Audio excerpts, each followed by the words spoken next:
এসছেন বিজেপির কেন্দ্রীয় নেতা, কুচবিহারে একটি বেসরকারি হোটেলে বসে সভা করলেন।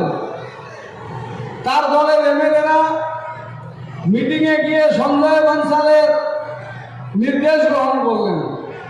ভয়ঙ্কর ভয়ঙ্কর নির্দেশ। কোচবিহারের মানুষের জন্য গণতন্ত্রের আর কিছু বাঁচানো থাকবে না।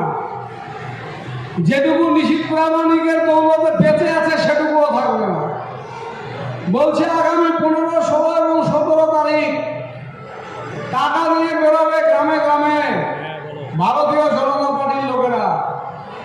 17, 15, 16, 17 তৃণমূলের বন্ধুদের বলবো সারা জেলায় 15, 16, 17 বিজেপির হাতে যত প্যাকেট দেখবেন ছিনিয়ে নিয়ে পুলিশের হাতে তুলে দেবেন।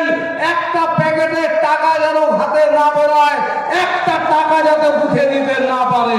সঞ্জয় বানসালরা কান খুলে শুনে নিন, এটা কুচবিহার। এখানে যে টাকা দিয়ে যাচ্ছেন বিজেপির ঘরে থাকবে, মানুষের ঘরে পৌঁছতে দেওয়া হবে না। ভোট কেনা বেচার রাজনীতি 2024 সালে কুচবিহার জেলায় হবে না।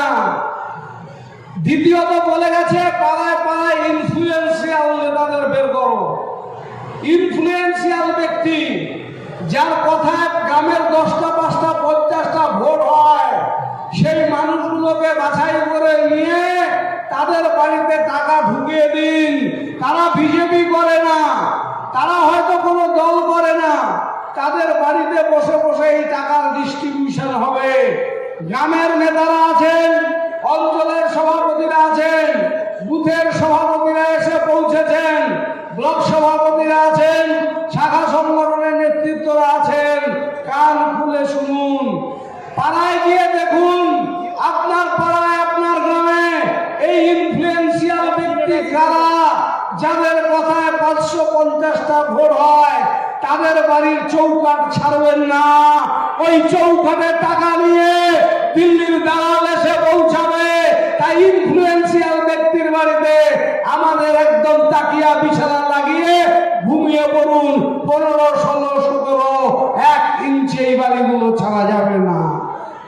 15 তারিখ রাত দাঙ্গা বাঁধাবার রাত, এই পরিকল্পনা গতকাল হয়েছে। সকলে সতর্ক থাকুন। হিন্দু ভাইরা, মুসলিম ভাইরা, আরজি পার্টির পাহাড়ের মতন ছোট ছোট পাড়ার মন্দির, ছোট ছোট মসজিদ, মাদ্রাসা পাহারায় রাখবেন। কোথাও কোনো কিছুর মাংস ফেলে, কোথাও কোনো কিছু ভেঙে দাঙ্গা লাগাতে চাইছে। কারণ দাঙ্গা ছাড়া 2024-এর ভোট এই বৈতরণী বিজেপি পার হতে পারবে না। তাই সঞ্জয় বানসালরা এদের ধোঁকাধড়ি দিয়ে গেছে, দাঙ্গা চাই, দাঙ্গা চাই, দাঙ্গা চাই। প্রত্যেকে সতর্ক থাকবেন। পাড়ায় পাড়ায় আরজি পার্টি করুন, পাহারা দিন, প্রশাসনকে সজাগ রাখুন। কেন্দ্রীয় বাহিনী কি করবে জানি না, আপনাদেরকে সজাগ থাকতে হবে। কারণ আপনারা যদি সজাগ না থাকেন 2024-এর নির্বাচনে যে রায় হওয়ার কথা, সেই রায় কিন্তু আমাদের হাতের বাইরে চলে যেতে পারে। বন্ধুগণ, তৃণমূলের অঞ্চল যে সমস্ত জায়গায় আছে, তৃণমূল যেখানে ক্ষমতাশীল, অমিত বানসালরা নির্বাচন কমিশনকে বলেছে ওখানে কেন্দ্রীয় বাহিনী লাগাও। কোচবিহার জেলার 24টা অঞ্চল, কোচবিহার লোকসভা কেন্দ্রের ভেতরে 14টা অঞ্চল যেখানে ভারতীয় জনতা পার্টি বিজিয়ে আছে, সেখানে বলছে কেন্দ্রীয় বাহিনী লাগবে না, ভোট আমরা করে নেব। বিজেপি বলছে বাহিনীর কথা, বাহিনী দাও, বাহিনী দাও। আর সঞ্জয় বানসালরা সভা করে বুথের লিস্ট বানিয়ে নির্বাচন কমিশনকে দিচ্ছে কোন কোন বুথে বাহিনী চাই না। আরে আমরা সারা জেলার 100% বুথে 6 জন নয়, 7 জন নয়, 20 জন করে বাহিনী চাই। মানুষ গণতান্ত্রিক ভাবে রায় দিতে হবে। ভেটাগুড়ি 1, ভেটাগুড়ি 2, মাতালহাটে 50টা করে পার বুথে বাহিনী চাই। রায় দেখে নিক বাংলার